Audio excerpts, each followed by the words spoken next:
Kia ora tātou. Ko te mate te monga, ko haraki te awa, no tamaki ahau. Ko Fairgrey, tuku whānau, ko Douglas, toku inoa. For those of you I haven't met, my name's Douglas Fairgrey, and as Secretary of the RMLA, I would like to welcome you all here tonight. And at the end of the night, after Amelia has given her outstanding address, we will have questions.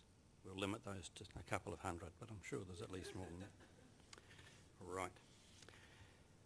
A special welcome, of course, to tonight's speaker, Amelia Linzey. She's been working very hard on this address, but also especially to Peter Salmon, KC. I think it's possibly the first time at this lecture we've been able to introduce him as KC. And in his honour, this annual lecture is held, and it's always an outstanding feature of the RMLA year. I have to say I've been to a number of them, and they're always quite inspiring. And as many of you will know, this is the Salmon lecture. It's named in honour of Peter Salmon. And the Honourable Peter Salmon is a retired High Court judge, and he has acted as an arbitrator, mediator and resource consent commissioner, and he sat on the Pacific Island Courts of Appeal. Now, prior to his appointment to the bench, he had extensive experience in local government, environmental and resource management law. He practiced as a barrister for 22 years and was appointed Queen's Counsel in '83 and recently became King's Counsel. He was a judge on the High Court from 1996 to 2004. And he was a founding member and first president of the RMLA, which is a real achievement given that we've just had our 30th conference in Rotorua, and it was a very strong and buoyant conference. So it's a good organisation and has done a lot of good over the years and will continue to do so in the future. So we thank him for the founding place he had in that. Currently he's General Editor of the annotated RMA, and he completed with 2 commissioners a review of the draft National Policy Statement on Electricity Reticulation, and he was Chair of the Royal Commission on Auckland Governance. And in his work, for those of you who have come across him, he's always impressed with his precision and his depth and clarity of thought and his forethought. And those are very important qualities in this sort of area. In 2003, Peter was given a special award by the RMLA in recognition of his outstanding contribution to resource management practice, and he retired from practice in 2005. And the Salmon lecture series commenced in 2002. Since then there have been lectures held on a wide range of topics, including Peter himself presenting the first lecture on sustainable development for New Zealand in that first year. It's all right, the second page is very short, don't worry. The list of lecturers since 2002 is actually a real who's who and a what's what of New Zealand resource management, and that tradition and that high standard continues tonight with Amelia as our 21st presenter of the lecture. And so without further ado, I'll hand over to Peter Salmon, and he can introduce Amelia, and if we can join with me in welcoming Peter Salmon.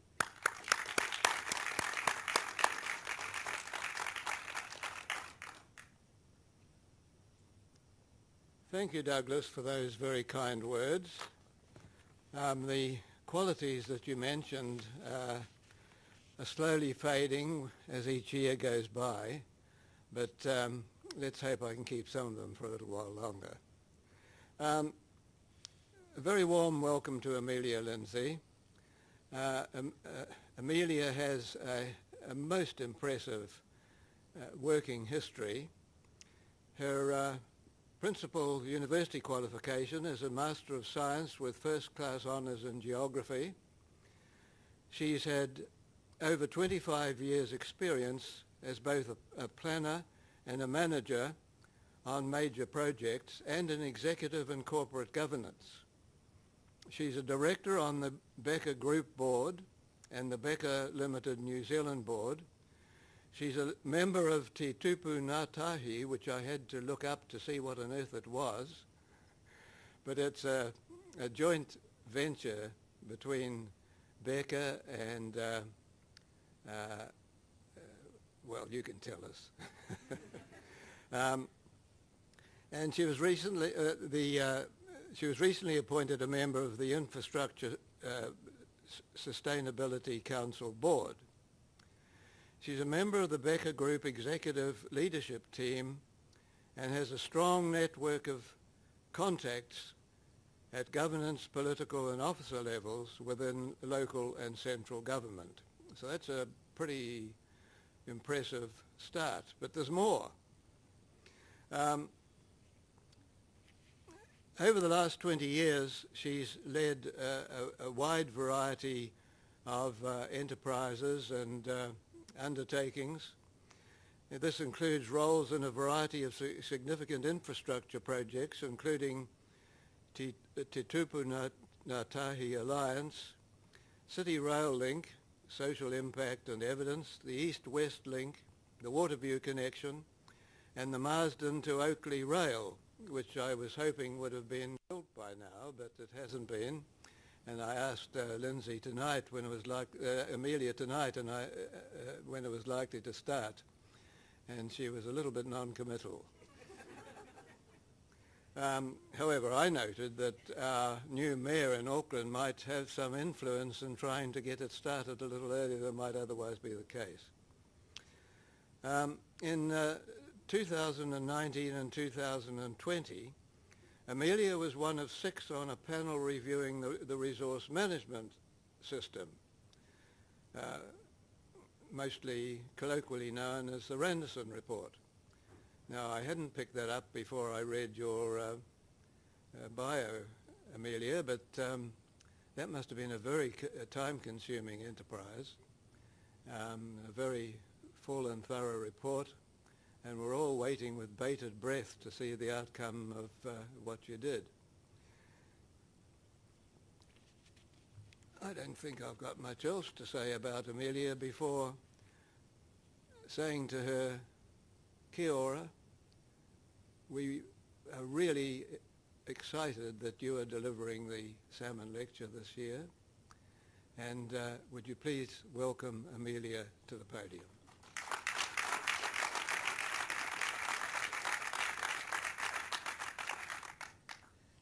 Kia ora koutou. Actually almost kia ora koutou whānau, because there's so many people here I have worked with over the years, so it is so nice to see friendly and even some, more adversarial faces when you're looking at lots of lawyers, so a real pleasure. Firstly, I will just acknowledge ngā mihi ki te iwi o Ngāti Whātua o Ōrākei, kia koutou tēnei te mihi mai hā ia koutou. And then a little bit about myself. So ki te uria o no Ngāti Pākehā whānui, ki Otipoti, Taitoko, Waikato, me Tamaki Makaurau. Engare, e noho ana o ki Pukekohe. So I have family that comes from across New Zealand, but call Pukekohe home these days. No reira e mihi ane o ki ngā maunga, ngā awa, ngā moana, i nei takiwā, pirongia, Waipā, Rangitoto, Waitemata, me Puni, Waikato and Kariotahi. So I have been influenced and informed by the landscape across New Zealand, but particularly in Pirongia, which is where I first came when we arrived here from Australia, from my family returning home. Lived in Devonport for many years in Auckland, so a passionate Aucklander, and now right on the southern boundary of Auckland, at the sort of foothills of the Maunga of Puni. E mahi ana o kai whakahaere wakatua tau o Becca, as we have said, and just Te Tupu Ngā Tahi is an alliance with Auckland Transport and Waka Kotahi as its founders, and Bell Gully, Burrell Finlay, Becca and ACOM are the supporting team that are helping to provide and deliver that service for Waka Kotahi and Auckland Transport. Ko Linzey toku ingoa whānau, ko Amelia toku ingoa. So no reira, tēnā koutou, tēnā koutou, tēnā koutou katoa. As Douglas introduced, this is an intimidating lineup of of speakers, an intimidating request that came through, and also seemed like such a good idea when Natasha asked me in February or March. I thought I'll be able to nail this. No worries, I'll get the paper written at the same time. Don't have the paper written. But I thought it would be a really exciting opportunity to talk a little bit about a topic that is very dear to my heart. The risk is I get sidetracked on detail, as Peter Salmon so kindly pointed out. The amount of work in the Randerson report was huge. Mr. Tony Randerson is a force to be reckoned with in terms of getting through that work, but it's definitely something that has hundreds and hundreds of pages of things I'm passionate about.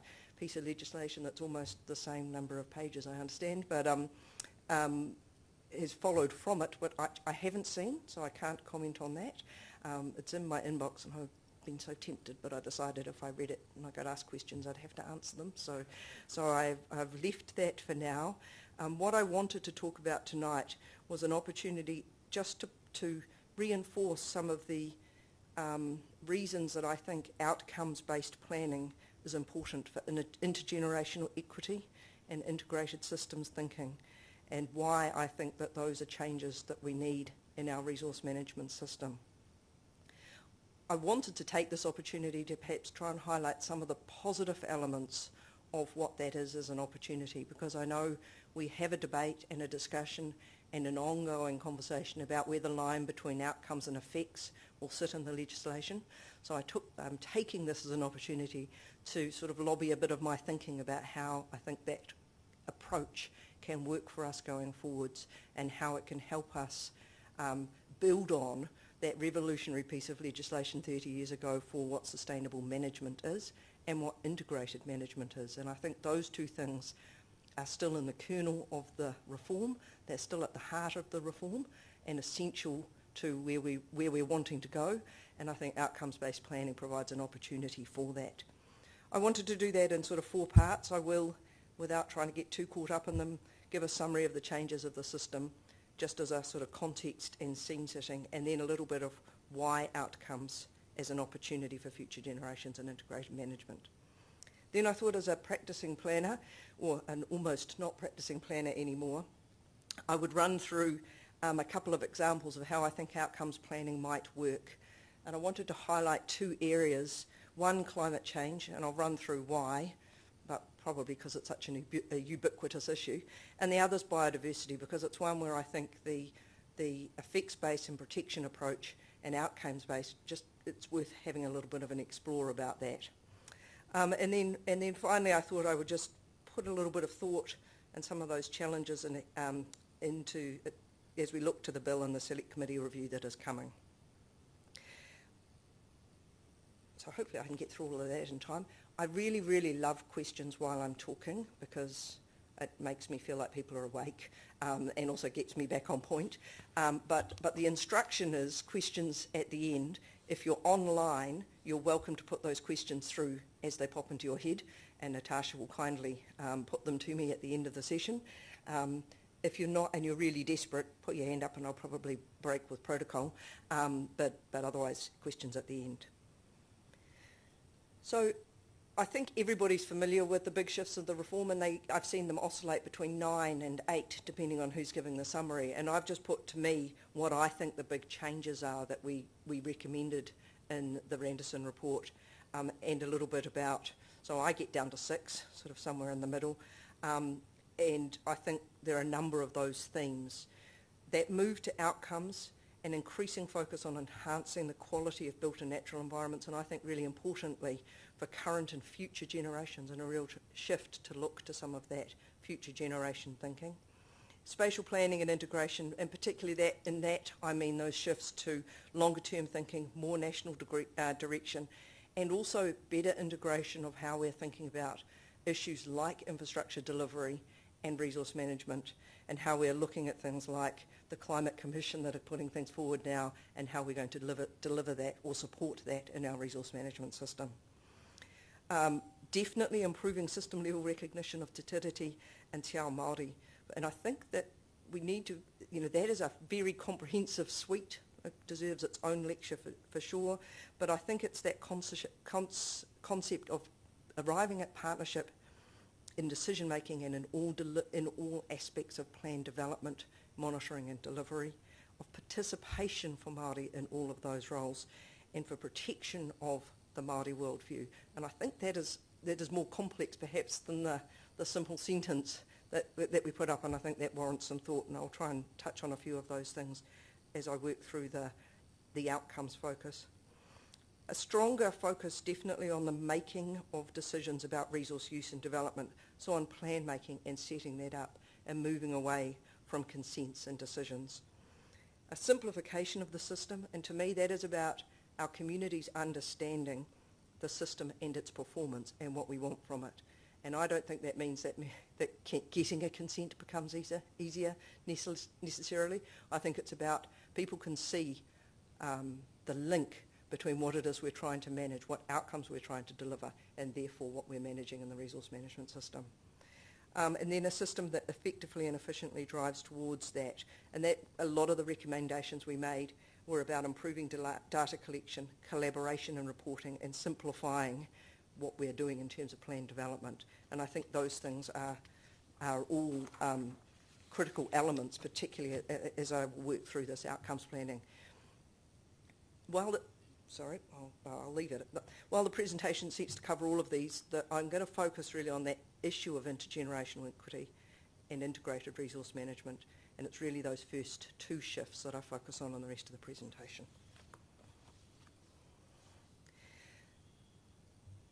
Sustainability at its core has always talked to enabling resource uses while protecting the foreseeable needs of future generations.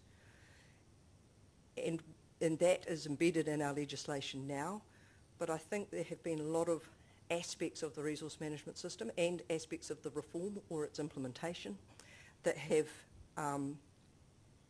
undermined that delivery. And some of those have done it with good cause, and some of them have been sort of structural elements. And I did just want to run through those. So I've asked the question, have we really considered future generations in our resource management system as we have implemented it over the last 30 years? And my answer and my conclusion to that has been no. Partly, the Resource Management Act is an incredibly democratic piece of legislation, which was intended to be.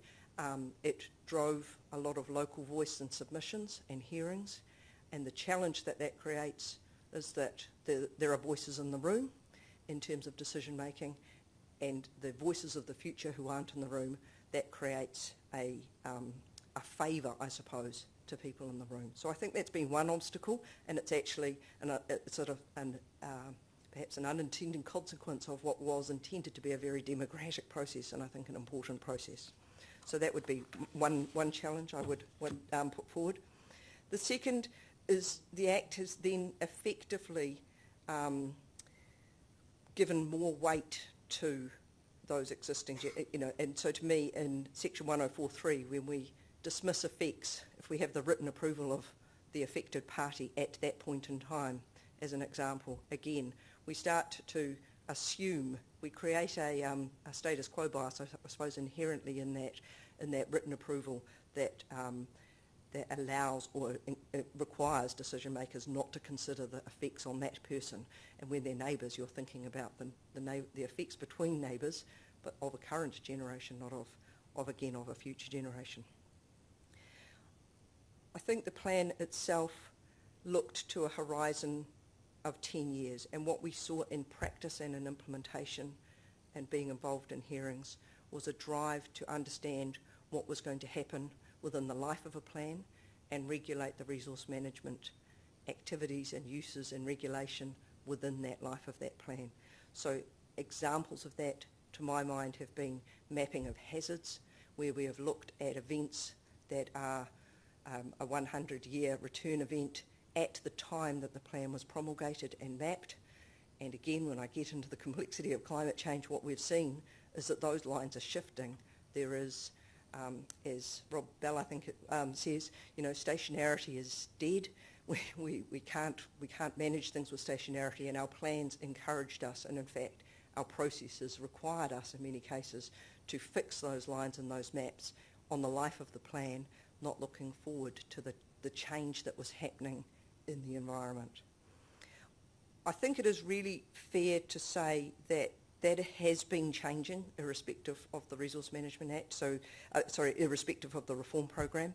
There have been changes we've seen in Auckland with the requirement for the spatial plan before the unitary plan was brought out, and we've seen it in recent policy statements both for freshwater and for urban development as examples. So we're seeing a system that is changing towards thinking of some of those outcomes and how we manage those outcomes in the context of the RMA, but I think it has created some of those hurdles in terms of that consideration for future generations.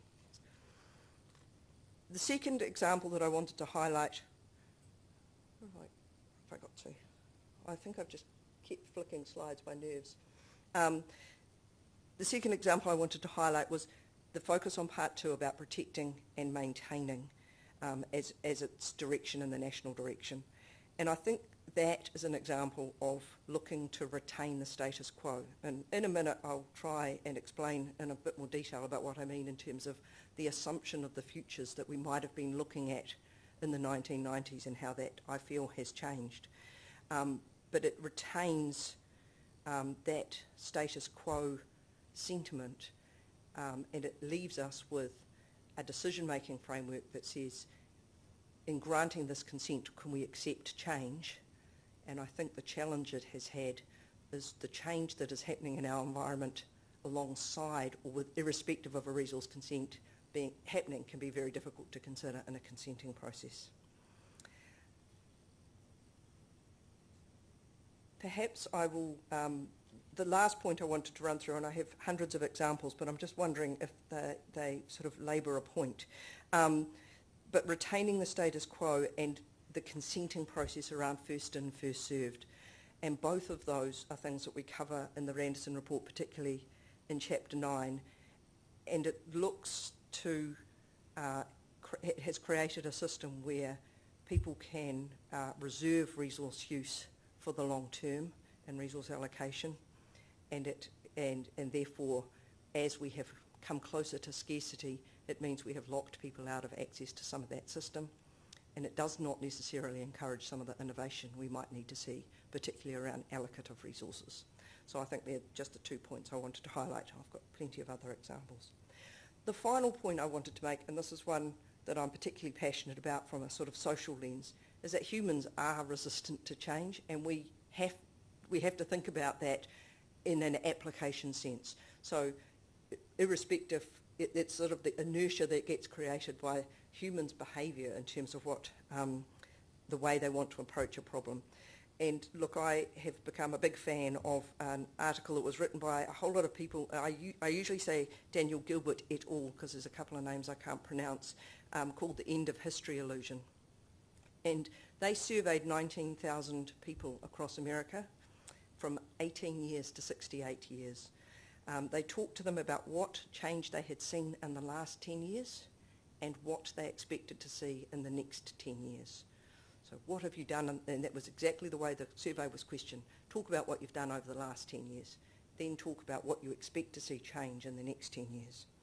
And the results are quite astounding because almost irrespective, though slight differences between younger and older people, almost irrespective, the change people had seen in the last 10 years, even if it had been quite a lot.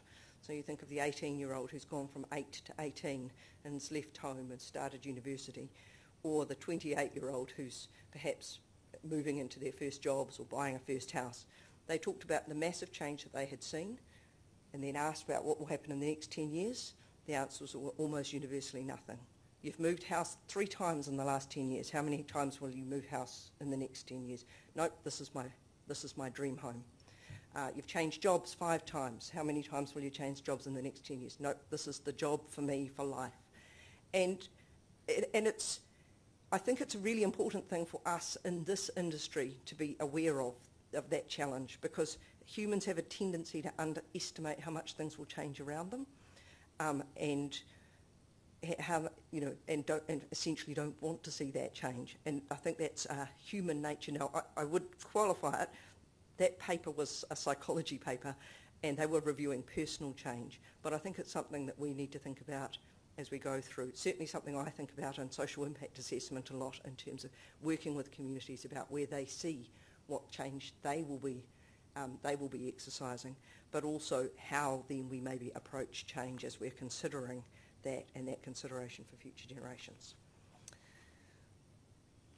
So that gets me to the second part of the story, which is about how we think about the future and how it has changed. And I think we have created a system where it was based on a premise which I suspect looked more solid in the 1980s and 90s than it looks now, and in terms of what we thought the future looked like. In thinking about our future and future generations' reasonable needs, it is important as planners that we think about that issue of what a future looks like. And I know futurism and futurists have waxing and waning popularity and unfashionable sentiment, and they were certainly unfashionable in the 90s. But I think we need to think about where we might get, so what could be possible, where we are more likely to get, so what is possible, and then the difference between that and where we want to get. So what is the, and I'll come to a sort of graphic that hopefully will explain this in a bit more sense, about where we want to get, and as planners and as city shapers, that's the space we play in. It's about the future that we want to get to and how we're driving towards that future. Now, how many people have seen Voros's future cone? Has anyone? No? Okay, I will run through it and labour it a bit. I've adapted it though, so if you're interested in looking at it, I've got the website address there, and I would encourage you to do so, because I'll talk to what I've doctored as I went through it. It's essentially a arrogant planner's view of a Voros futures model. But essentially this model looks at where and how we might look at the future. It's defined as the Voros cone. He did it in about 2003, I think, though he's had several iterations. I think the one in front of you is from about 2017. And what it defines is where we are now, looking forward in time, and it talks about what could be happening in that future. We look to the potential for the future. That's everything beyond the present moment. So that's sort of outside the cones, running forward in time. And then we talk to the outer cone, and Voros calls that the preposterous future, and I gave it a planner's time of the fanciful future for those of us who stand on the stand. That's, you know, the fanciful permitted baseline, or the fanciful, the future in terms of effects. And it's assumption of what is beyond what we anticipate happening now, but looks like it, you know, it looks like it's impossible to happen, but may not be. And I'll come back to that one in a moment. Then there's possible futures, those that we think might happen based on some future knowledge. So things that we don't yet know about, but we think we can see, you know, don't quite know how to get there, but we could see it happening. Plausible futures, those we think could happen based on our current understanding. Probable futures, so we're narrowing it here into those that are likely to happen, and usually in many cases based off qualitative trends that we've seen in the past. And then the preferable futures, so that part of planners and agency. What is it we think ought to happen or should happen, or what we want to happen? Importantly, it's founded on that sort of anticipation of the future, what we're facing, what we want to see as our future outcome. And then there's the projected future, and that's the single line that cuts through, and it's usually the baseline and the business as usual line. Now, when Voros does this diagram, that line is straight from your eye into the future. I have deliberately put it on a bit of a tilt, and that's because I think a Western science perspective, this comes to why Te Ao Māori perspectives are so important, but a Western science perspective tends to look at the future as an ongoing succession and improvement. We do that with our evolutionary theories. We do that with that we're constantly improving and betterment. It's a sort of philosophy that we have deeply ingrained in us. And I think it also talks about time and our ability to have agency in the future, looking forward as things. It's a linear time projection. There are other theories about time which I read as I went through this, block time and the like, and I'm assuming at the moment, for the purposes of this, that the future can be influenced by the activities that we take, that it isn't a predetermined thing, and Voss's model is based on that. I think it's also important to see that something that might be fanciful in a future can in fact be something that turns out not to be. So in 2014, say, I seem to remember it listening to comedy shows, Trump winning the presidential election was probably considered fanciful, and then less than 2 years later was considered quite possible, and then it was a certain future. So I think it's an example important to understand that, that trajectory and that cone changes over time. So it's always dependent on where you are at that point in time, and therefore it is based on subjective judgments about the perspective of where you're going into the future.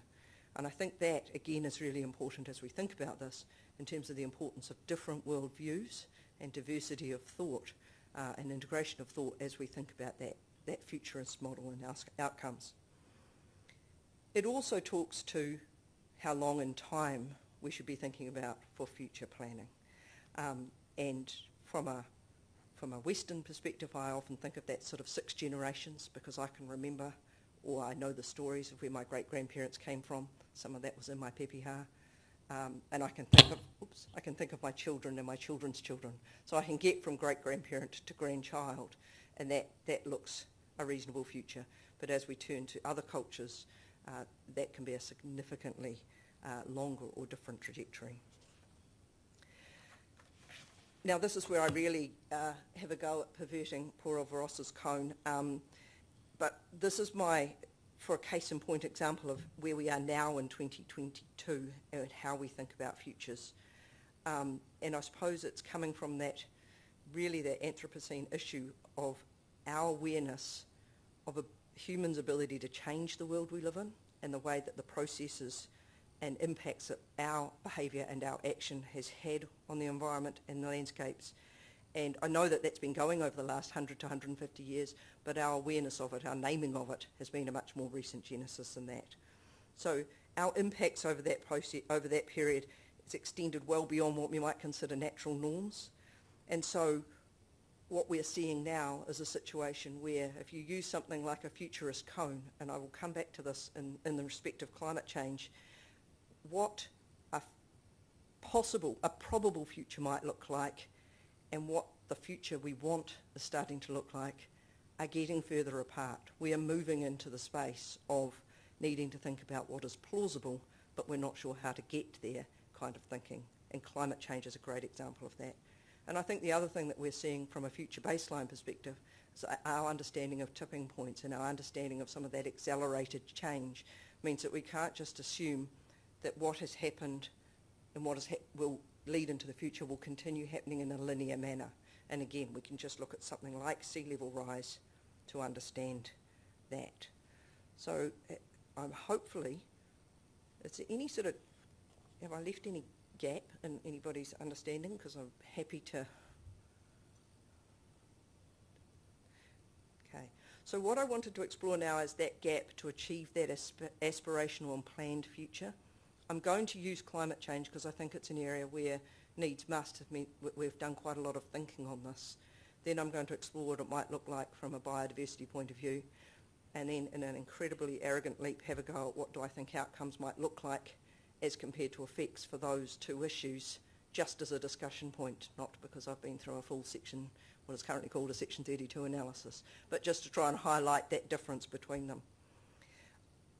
I suppose in all of those areas, I think we could argue that we are seeing a trend by which our business as usual situation, our standing still situation, means that the future that we want is not perhaps going to realise, we're not going to realise that by continuing to do what we've been doing. So in social domains, in urban development, we've been through that process of realising that our population growth and our development of housing have parted ways. We've had 15% population growth in urban areas and 9% growth in housing. In Auckland, 19 compared to 12. So we've got that gap, a sitting gap there. And we're realising that if we want to achieve the future that we might want people with adequate housing, we're going to need to step in and do something different from the patterns of the past. As I said, I'll come back to climate change. I think that is true of all of these issues in terms of growing social inequality, and the other huge ones, the demand for infrastructure, which I think the Infrastructure Commission has set out powerfully well already in terms of how big a quantum of change that we need to see in infrastructure provision. And then the next one, which to me is going to be bigger again, is adaptation and resilience to the effects of climate change and what we are going to need to do to create quality places for people to live and work in response to the changes that we've banked. So, how am I going for time? Excellent. So I wanted to do a bit of a working example on climate change, and I think I've leapt ahead. So we know that the climate's warming, and it's one of the areas we have been doing a lot of not we as in a me way, we as a people way, a lot of international future forecasting, and I think it's a really tangible example of the gap between our probable future and our planned and anticipated, or the future we want, cone. It's an area where we've embraced many examples of how to set outcomes of what we want and started to think about the scale and quantum of change that we want for that future. So in 2021, the IPCC report talked about that physical science basis of the amount of change. So just going to that tipping point line, the sea level rises that we have been seeing and the rate of increase of sea level rise, 20 centimetres between 1901 and 2018, but that's increased to 1.3 over the last 70 years and 1.9 in the last 30 and 3.7 millimetres a year in the last decade. So we're seeing an acceleration of that change. So that business as usual solid red line of trajectory and the tipping point, it's a very tangible example of it. In the most recent report, the IPCC identified trajectories of the future we are on, possible climate futures. They set out 5 scenarios, including options with high and very high greenhouse gas emissions, scenarios with intermediate greenhouse gas emissions, and scenarios with very low and low greenhouse gas emissions, and those have emissions declining to net zero around or after 2050. So those were ones that they were not identifying as probable futures, but certainly as plausible ones. In other words, we were going to need to make change to the way we live, the socio-economic conditions, energy generation conditions, beyond what the plotting of our past looking forward was going to deliver to us. So it's those two at the bottom in that preferable future, in the yellow cone, that are identified the range of scenarios that we are looking at and the degree of to which we want to put human agency into changing some of the conditions for our climate future. In New Zealand, we have by legislation committed to that Paris Climate Agreement and 1.5 degrees, and so I think it's a good example of us setting a future outcome of what we want to achieve, and then we have been through adaptation plans, climate commission reports that start to show us the scale of the change of what we need to see. In my mind, that's an excellent example of the degree of integration that we're going to need to achieve that goal.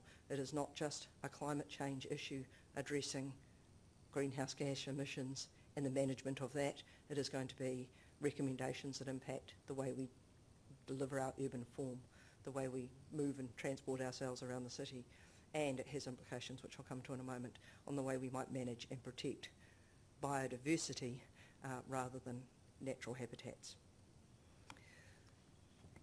So, the Randerson report in June 2020 talked about as an outcome providing for the reduction of greenhouse gas emissions, and in response to the exposure draft, the Environment Committee talked about reducing greenhouse gas emissions by to low carbon emission urban form and increased utilisation of renewable energy. So again, that example of what's the outcome, what's the agency, and what are the resource issues that we need to respond to it. I think we could probably go further, or perhaps in national planning frameworks, to commit to how, as an outcome, we are looking towards the use of land and resources in a way that is consistent to contributing to limiting climate change to 1.5 degrees. So it's quite an active consideration of what carbon emissions will look like in the future, not compared to the existing environment, but compared to the change that we've identified that we need to see. I've had a go also at looking at, well, what might that look like for transport networks, and this again is work drawing from consideration and stuff we've been doing into tupuna-tahi. What is the scale of transport network urban form change that we will need to achieve to reduce the greenhouse gas emissions, and setting there perhaps as outcomes provision for an enablement of public transport and active transport nodes rather than roads. And in a moment I will come to a comparison of that. What might zoning strategy and outcome look like in response to that climate change imperative from a new system? It might look like identification of renewable energy zones like we have in Australia. So we're actively providing for them, actively anticipating the demand that we're seeing. I've also given examples there for zones and water permits. So just integrated all the way through the system. I thought then I would just give an example of how I think that that compares to an effects-based system, and I'm using an example here for urban roads because it's my familiarity for the for transport system.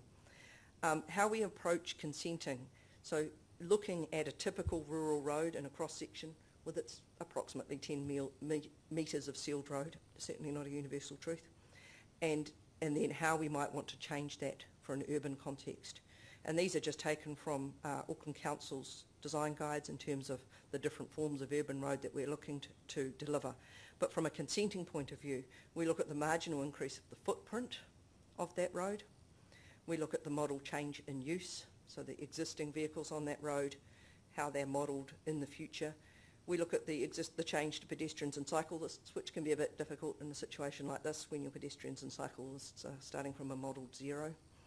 And we look at the existing community that is being impacted. So if this is a rural community that is planned to be urban, we consider the rural surrounds and the change to that environment, and then potentially the potential impacts for new residents.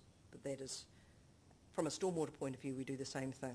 We look at the existing amount of pavement, how much additional pavement, what stormwater treatment we are doing, and that incremental effects-based approach.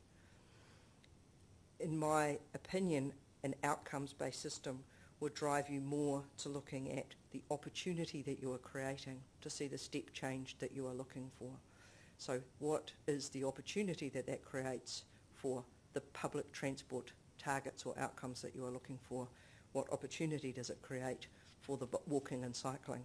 And between those two differences, it would not just be the 10 metres of incremental additional road that you have on each side with one scenario versus the 4 to 5 metres in the other, but the opportunities that that might create to deliver for active modes, for pedestrian and cycling, and for public transport. Transport assessments typically look at a short-term, what will happen in the 5 years of building a project, or a full build in the operation of a project in 5 to 10 years. So looking at, for strategic projects, we might look out 10 to 20 years. So we are not driving the assessment to that future generations. We're driving the assessment relative to the existing environment and the effects we were looking at. We don't consider the opportunity for travel change, and we tend to discount our rates for the benefit. So at the moment we have reduced that. We're looking at about a 4% discount for future benefits per year. That's trended down. It used to be 15 years ago it was 10% per year. So we're definitely seeing some of that change. But those practices, to me, emphasise the effect that an assessment of effects on the existing environment has driven.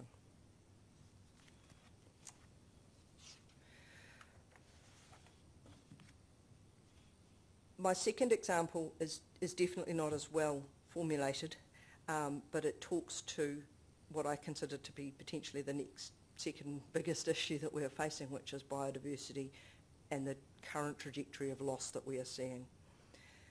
I think in 2020, the Department of Conservation released a report on biodiversity in Aotearoa, and it's a depressing read.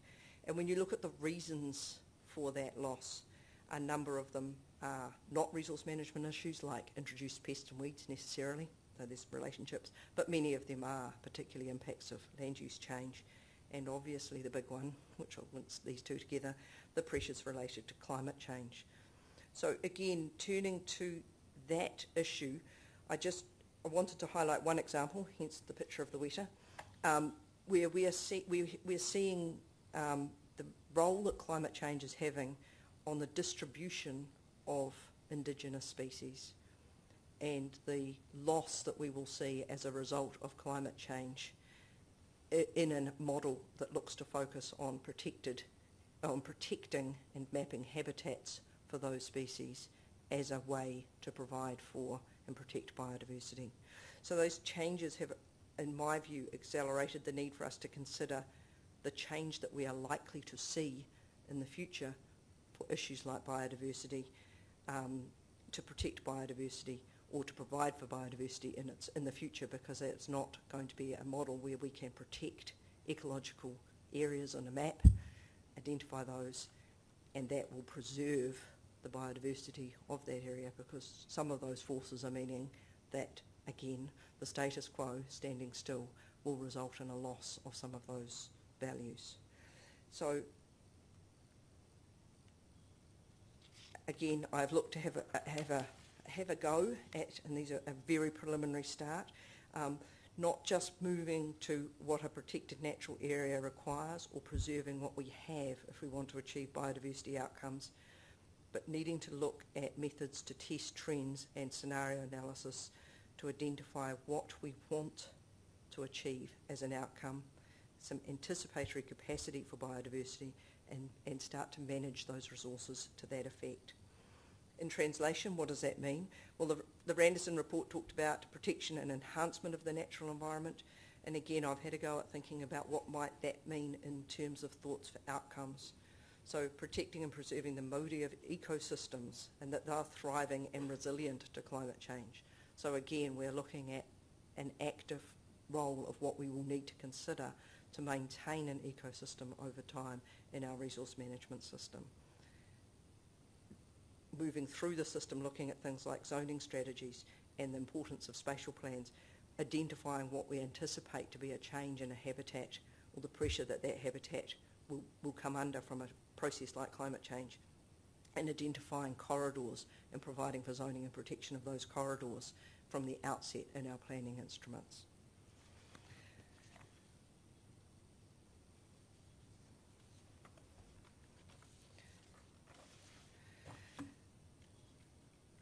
So what I'm trying to identify here is a little bit of a conceptualisation, I suppose, of how we would go about assessing outcomes from a plan in a plan development and plan making point of view.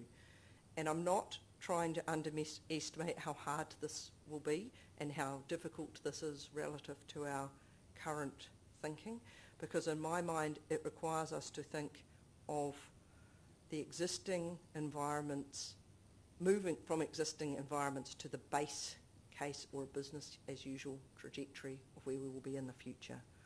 So it's assuming the change that we have currently banked into our environment and what future will that create, and identifying that against the outcomes of where we want to be, which I've conceptually shown there on the yellow graph. And then we need to identify what targets and outcomes we're looking to strive for. So the outcomes as an endpoint goal, and targets perhaps as interim goals in terms of planning horizons. And then we need to assess propositions and proposals, and in the case of significant projects, against that suite of outcomes. So it's not about, I think a lot of that thinking is very consistent with our existing resource management. The thing that has differed from it is it's not comparing us to where we were, but is comparing us to where we are wanting those resource outcomes to get to. I think there are a number of challenges and issues, and I'm sure you've thought of them as I've talked, but I do appreciate the evidence base. So futurist thinking is about thinking in probabilities. It's about thinking of opportunities, and we know and can think of painful lessons where the fantastical, fanciful and prosperous, that word, became the reality. So it requires us to exercise, I suppose, some thinking about how we're going to test ourselves on an evidential basis for those future opportunities and those future outcomes in the context of probabilities. It will potentially result in a reduction in flexibility, but I think that requires us to think at a larger scale in terms of the outcomes we want and driving some of those goals. It will require us, I think, to standardise processes, because I don't think we can think of those futures on a case-by-case and project-by-project basis. We need to do that at a regional planning level and at a national planning level. I think it creates a real tension, and we have legislation at the moment that deals with both effects and outcomes, and I think it will create a tension between those two and a complexity in our thinking about where we will put the weight of our evaluation, particularly when we look at the evidential base that we will have of the existing environment impacts versus the possible effects that we will have in an outcomes-based model. And I think there is still an inevitable tension between trade-offs and priorities and balancing of outcomes that we still need to tackle. I don't think this resolves those. I don't think the existing resource management system could resolve those. I think things like national direction will help, but it still requires us to set priorities and to commit to those priorities. I think positively the debate shifts from how bad is too bad to is that good enough, and I think that anticipatory process is worth it for where we are. I went to the Sustainable Business Council conference with EDS on climate change, and Christina Hood gave a compelling presentation. There were a number of compelling presentations on the call for action and the need for the scale of change, but she was saying we need to move away from that sort of cost-benefit analysis, and we need to move to probabilities for how much change we anticipate and how much change we're going to need to see in our future to respond to the effects of climate change and to adapt to climate change. And I think our resource management system needs to move in that direction as well for that reason. Oops. I think I've just kept sliding one ahead again.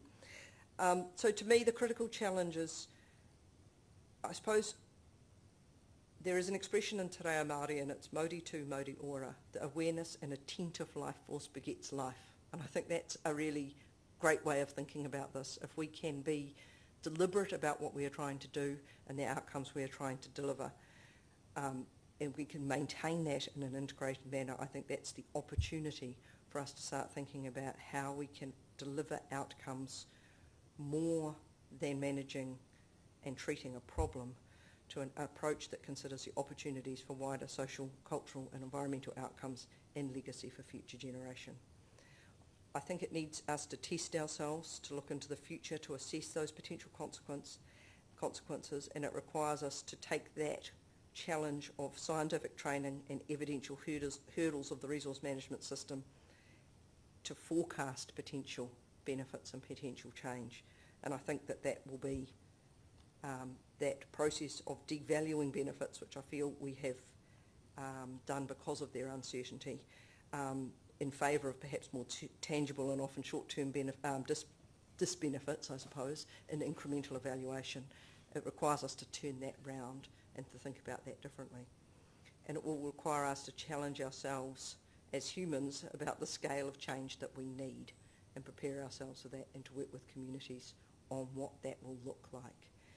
We need to acknowledge that our actions mean that future generations are already going to live in a really different world from us. They're going to have some things significantly tougher than we do, and that's the legacy we've already sort of banked in, unfortunately. But in my view, that means that we need a resource management system that will enable us to take some risks to address that while we've still got some time to do it. So there at the end of my speech. Thank you.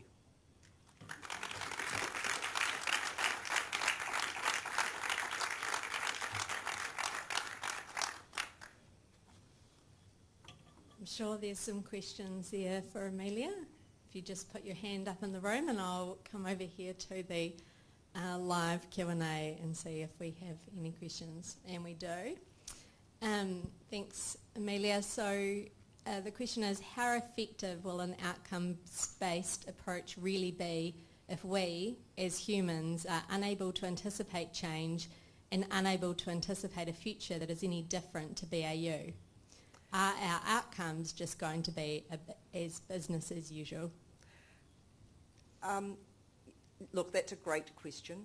I think the exercise of futurism, of that futurist thinking, requires us to challenge ourselves to go, what is possible, what is fanciful, what is possible, probable, plausible, and then what do we want?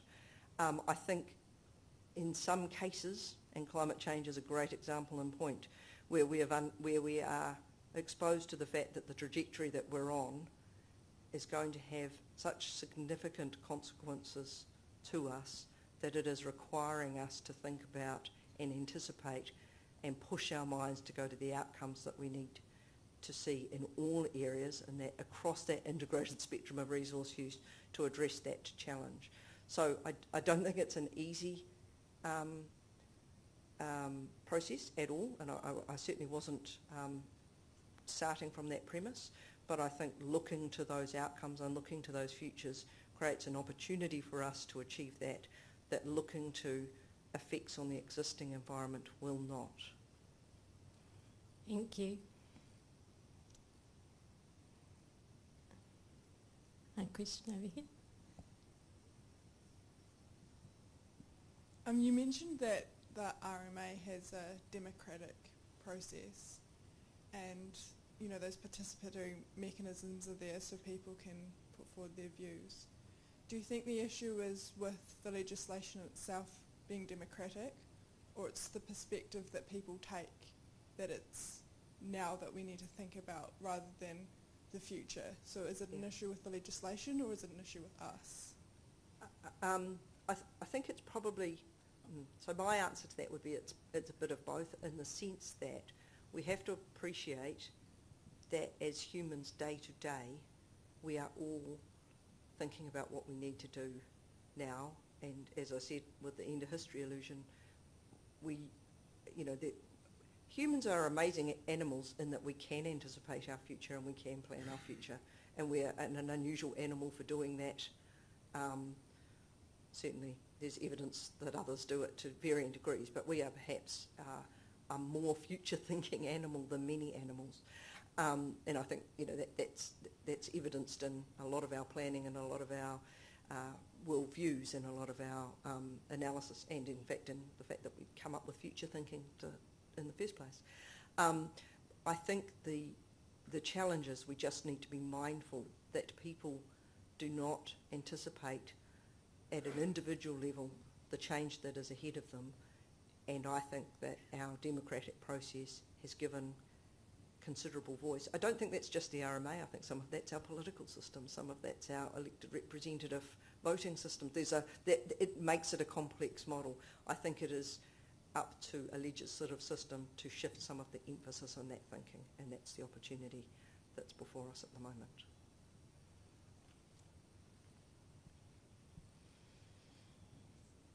Thanks, Amelia.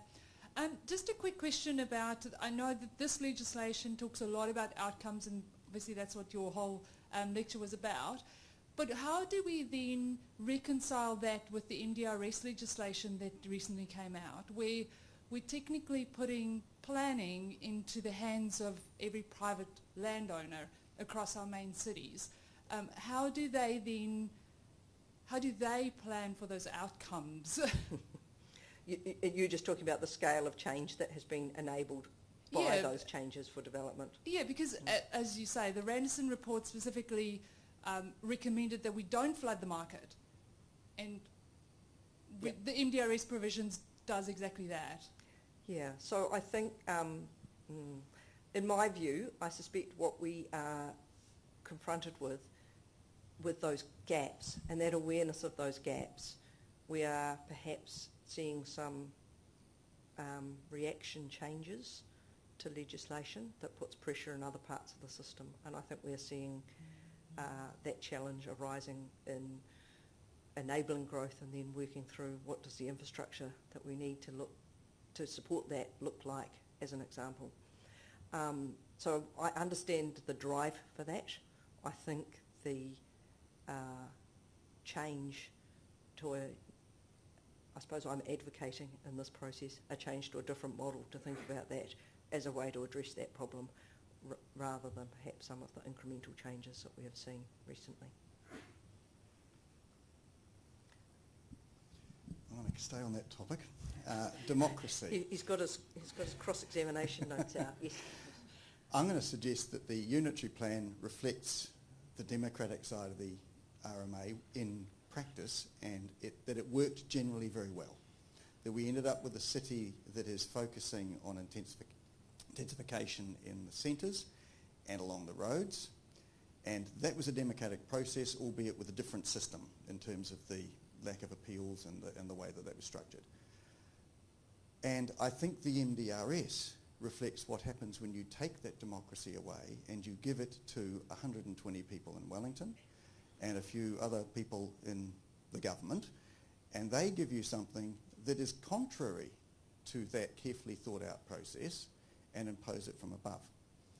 And I think we need to be really careful about confusing a variety of voices with a confusion of outcomes, because what we do need, and what the RMA always enabled us to have, was direction from central government, which it failed to give apart from the coastal policy statement initially, and now is giving to us in spades, and the direction is becoming at a level of detail that effectively removes the role of the local planning entity. And I think we need a mix between really good direction on these critical issues that you rightly identify in terms of long-term issues, but a local ability to exercise discretion and preferences. And at the moment we have the worst of both worlds. We have decrees from Wellington on matters of detail, but we don't have the direction that you've been talking about in terms of long-term direction. So I guess, what I love would about you like that, to comment Douglas, on is there's that? no question. No, please give me your thoughts. I think that can just stand as a follow-up note to the speech. Thank you. Thanks. I understand there's some questions online. I no? listen. Okay. Any? Oh, there's another question. There's questions over here. Thanks. Yeah, I don't know if I'm allowed to give a question because I'm presenting, but I'll do it anyway. Firstly, I'd say it was very pleasing to hear there's a very welcome focus on people and what people want in your view of planning, and I think that's quite a contrast, and just sort of following up a bit from my learned friend at the back, where we've had a real focus on just one aspect, which is housing affordability, and a focus on a cost-benefit approach and an economic approach to planning, which has created a number of ructions and potentially bad outcomes. So all strength to you in terms of following the people approach, and I hope there is some prospect of less focus on the so-called economics into the future, and I'll ask you for some sort of comment on that, please. I suppose, so the intention of my presentation was to say to advocate for retaining the integrated thinking approach across all of those areas, and saying that as we try and tackle issues like climate change, and I use it just because it is, as I say, such a big forefront of our mind example, but it's certainly not the only one. It is thinking about how it touches all of those other issues, and I am a passionate believer that we don't have a protection version of the RMA and a development version of the RMA, and we don't have a natural environment version of the RMA and a human version of the RMA. I think integral to, and one of the things that we have we were so landmark on 30 years ago was integrating those things. And I suppose what I'm advocating is a retention of that. And as I said, I acknowledge that does not mean that that gets rid of the need for those debates that Douglas raised and the need for those discussions. I think I think that those things will still exist and they should exist in the system. I am saying that what we need to do is focus on not just the effects in the change, but the destination primarily. And I agree with you, that needs to be the destination for us as people in this environment, for the environment that we're serving, for the social and economic and cultural well-being of our people. So you need all of those things to make that work. Did that sort of cover yours, Douglas? Whatever degree I was.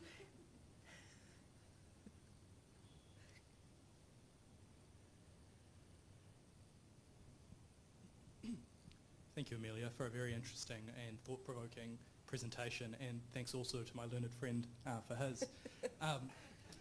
The question that jumps out to me is that there are a huge number of outcomes that we want to drive for as a society, many of them pulling in the same direction, but others pulling in different directions. Yep. And I'd be interested in your comment on how we can reconcile those and how we can work out which ones we should be aiming for on the ground in plans and projects in a way that doesn't just get back to overall broad decision making or overall broad judgment. Yep. And I appreciate the answer might be in the document in your inbox, but yeah, your thoughts on that? Yeah, look, I think that has, I mean, that's always been our biggest challenge. And while I absolutely agree with Douglas that we need more national direction to provide some consistency on where what those priorities need to be over time, I also think I agree with Douglas, but I'm not altogether sure, on whether how that plays out in different geographies and how we need. So I believe we still need plans developed at a local level. I personally, and in the Randerson report, I'm supportive of the recommendation of that I'm not sure that we need 75 to 100 plans across the country. I think Auckland has demonstrated that we can cover some of that complexity for a much larger region and cover it well. So, but I do think that we still need to have that regional flavour to that planning process. I don't think they'll end up as bespoke and unique. I don't think they need to be as bespoke and unique as they've been, but I think, but I do think you still need, and that is still a really important aspect of that. So I think what will help the system is if we can be clearer about what the national priorities are, and then look to deliver that at regional level. But we need the flexibility to still be able to say at a regional level, there are going to be areas of our city where we give primacy to protection and biological preservation. There will be. There will be areas of our city where we give priority to urban development and growth and look for different ecological outcomes and different infrastructure provision and requirements. And I think that has the same tension and complexity that we've been struggling with for the last 30 years. I don't think that changes. I think it can help from having national direction. It can help from doing it 14 or 15 times, not 75 times, but it still requires us to set priorities and make some decisions, and we still need a democratic process to help us do that. I'm not advocating for removal of any of that, but I do think it needs to be driven by not just looking at what we have and seeing every change as a threat, just reminding ourselves some of the changes we need are actually now changes we need to achieve a good life for us and our future generations. Standing still will leave us in a dire situation. That's all. That's it.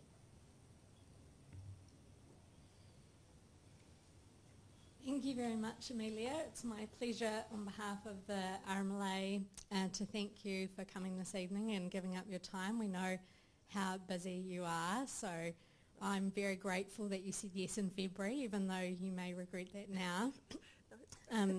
I think a lot of people have been really struggling with conceptualising the new system and how it's going to be. So I think it was fantastic to have that set out for us and you sharing your insights on what the new system could look like.